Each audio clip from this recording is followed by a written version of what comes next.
Hey everybody, I'm Joey and welcome to the Bible Blurb. It's Passion Week, which means that we observe and remember all the events that took place before Jesus' crucifixion on the cross and his resurrection 3 days later. So with that being said, let's kind of review what's happened up to this point. It's Wednesday, by the way, trying to.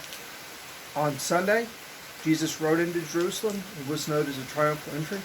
On Monday, Jesus did some temple cleansing because the people there at the temple weren't obeying God. They were doing things that were contrary to God's law and contrary to God's word. On Tuesday, Jesus was at odds with the Pharisees. He was trying to teach them the right way to have faith and the right way to live and the right way to serve God. But the Pharisees instead were trying to catch him in his word so that they might find a way to accuse him.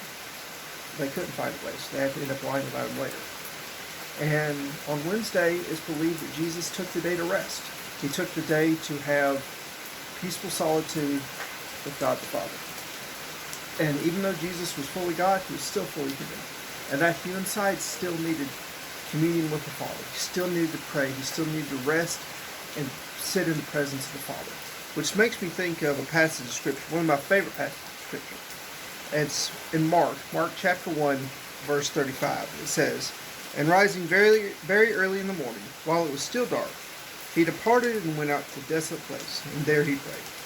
See, Jesus took time before the hustle and bustle of the day, before he had any interaction with anyone else. He took time to go off to a quiet place and to have communion with his Father, to pray and just be connected with God for a little bit, to help prepare him for what was to come. And I think that's what was happening on Wednesday before the cross, because he had to, you've got to prepare yourself for that. He had to prepare himself for that.